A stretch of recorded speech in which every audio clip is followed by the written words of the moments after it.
Hello. My name is Amari Wood, and today we're going to be talking about my culture, and my culture is Black culture, okay? So first things first, I'm going to be introducing a couple ways that I identify myself and why I identify myself. I am a Black woman born to both African American parents. I do have very fair skin. I do have red hair, and I do have freckles, but I do come from Black roots, okay? As you can see, I do have a big nose, big lips, and those are like the most normal characteristics when you see Black people. We have big lips, we have melanin in our skin. I don't have any melanin because I have fair skin, but our Black people, we have plenty of melanin, okay? So first things first, I'm going to kick off with a couple of areas we're going to talk about, such as language, tradition, and things like that to reflect on my Black culture. So I'm going to start off with language. I speak fluent English. I do not speak any other languages. I do understand a couple of maybe Spanish words or things like that. But I speak fluent English. I speak proper English as well. I am an educated Black woman.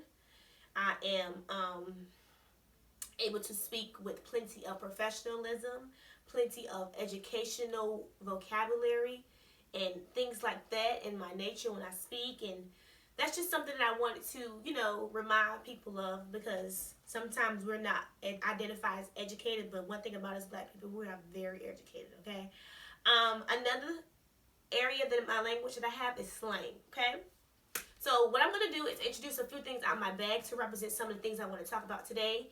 And the first thing I want to bring out is, this is my graduation cap, okay? It says, "Bye, Felicia."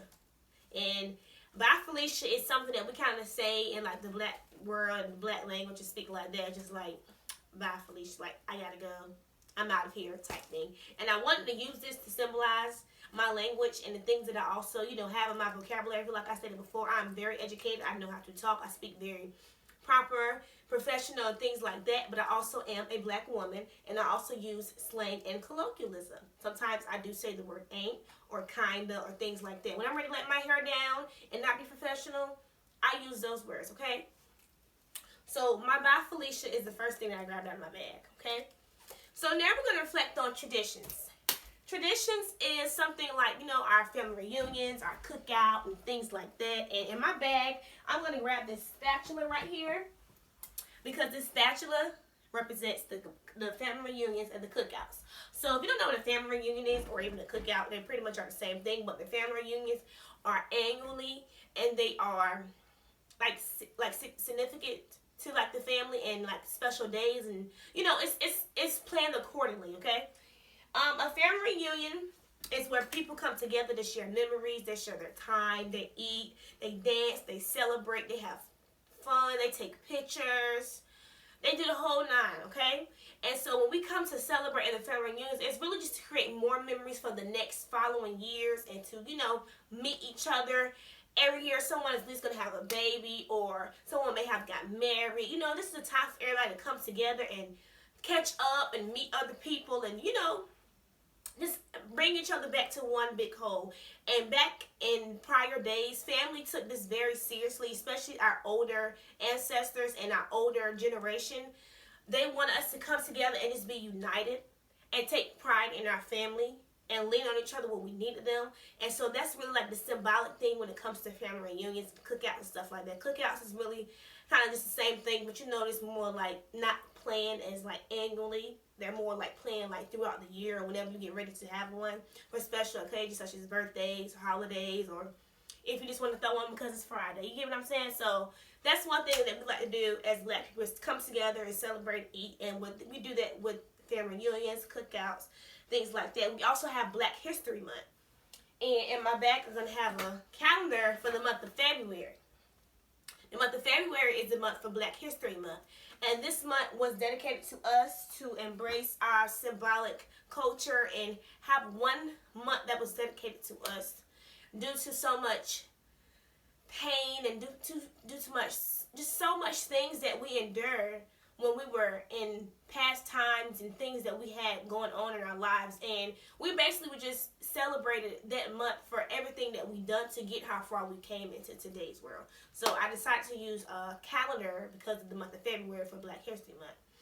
Juneteenth is something that's been celebrated, and it's been actually like really symbolic lately because people are taking pride in it, because that's our time for celebration as a Black community and a Black family and a Black culture. Next thing I'm going to focus on is food. As a Black person, we love to eat, okay? So in my bag, I'm going to bring out a couple foods. This is collard greens. We love us some collard greens. This is mac and cheese. We have to have some mac. But with those collard greens, you got to have your seasonings, okay? We do not eat without seasonings. We have to have a taste with our food. We take very pride in how well our food tastes. And soul food is just something that Black people take very much, serious, and they take pride in it because they say that it's cooking from the soul. They're cooking, and the recipe for soul food is cooking with love. It's something that we took, pride in to create something. And back in older days, we had to use what we had to make things taste good, and to use any resource or any way that we could to celebrate. And that's why reasons we really have cookouts and family reunions. It's time to eat and to celebrate, because back then we were not allowed to do those things, and in prior days it was just such a difficult time. So Black people took pride in making food, and they used what they had, and they used herbs and spices and things like that to make the food taste good. So seasoning is one big thing that is very serious and taken very serious, and it's always in a Black home, okay? Another thing we have coming out the bag is music. So music comes from different areas and different sounds, and you do have music, but in our Black culture, we have a reason behind our music, and in our music, we have explanations and stories, okay? So back in prior days, we have the sound of jazz, we have the sound of blues, and as things progressed and times got older, we grew to have R&B and hip-hop and pop music and stuff like that. But R&B, jazz, and hip-hop are very popular in the Black culture. So in my bag, I have a few CDs, and these are something that you do not see anymore. This is 2021. Each album, I have each album on my phone because it's 2021. Technology controls the world. But I am a very older person. I have an older soul, and I still like to collect things because these are so meaningful. These are actually all three talented Black artists, and they all are a part of different genres and areas in the music, and R&B and hip-hop and all that, you know what I mean? So I decided to have these CDs because they are so symbolic, because they're just more so like I can grab it and I can play it versus me trying to search it and download it and find it, you know what I mean? And this Black music was a help for us to come and hear it and relate to things that other people talked about and they endured in their life. It comes from relationships, comes from pain, comes from emotions and all that. And so we express everything that we went through our music, and that was something that was taken very seriously. And it still is, but more so in the jazz and the blues and R&B area, it was very, very serious. So the next thing I want to grab on my bag is a book. And the book is actually on multicultural education. And the reason I decided to bring this book in, because one thing about us Black people, we are very, very intelligent, okay? We are very smart, and we took our education very seriously. We have plenty of people who represent education, and we have taken pride in over time for many, many years just to embrace it through our children and to take advantage of it. And back in times before, we were not allowed to go to school, we were not allowed to be smart, we were not allowed to be intelligent. And we had plenty of people who were and who did not care what others thought, and they took pride in what they could and went to school and made them successful. And now today we have those same type of characteristics in some people like myself who take education very seriously. And as a Black woman and as a Black educator to be, I take pride in this book, okay? And it actually focuses on multicultural. So every culture is also important, but as our Black culture, it just felt very symbolic to me, because I know a Black person is pretty much the reason behind multicultural, Mr. James Banks. So I think thankful for him who took pride into creating that area for us, okay? Next thing I got in my book is a Bible, because I am a Christian. was raised to believe in God himself and to go to church on Sundays and to read my Bible and to learn my verses and to practice Christianity, and that's what I was raised on. The next thing I grabbed out of my bag is a hot comb. The reason I have this in my bag is because it's an invention by a black woman, Miss Madam C.J. Walker, which is the lady who was the guru for hair and black hair and the products we use and things like that. I also have some curl cream because I am a black woman with natural hair. Our hair is very serious and it's delicate, and we have plenty of different textures and things like that is serious, and we have to take precaution, and you have reasons we try to straighten it, and we have ways that we can use to curl it, okay?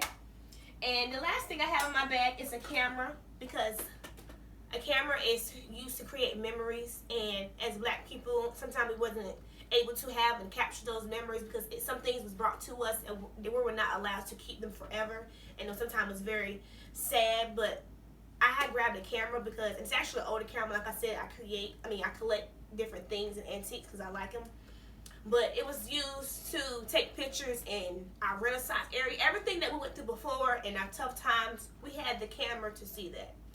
And the last thing I have today is my shirt that I have on. My shirt is a George Floyd shirt, and it is due to the Black Lives Matter movement, because we, unfortunately, as a black community, has been targeted to be used as a picture to the news and as a piece of history to perform and to disrespect us because of the color of our skin and not about our intelligence and our position in the world. But George Floyd was a man who was disrespected, and he was beaten. He was done many things to by another person, and it was not correct. And we as black people, we stood together and we fought for him, and we did serve justice. And I took very proud that I was a person who protested, and I believed in everything that we stood for to make the situation correct and fight for George Floyd and his family, and many, many other people who have served in this world and did what they could and did not get the justice they deserve, but we still fought for them. So thank you so much for watching my video. I hope you guys enjoyed it, and I hope I gave you plenty of knowledge on my culture, and I'm so happy that I had the opportunity to do this, and I hope you guys enjoyed it, and I'm excited to see yours as well. Thank you.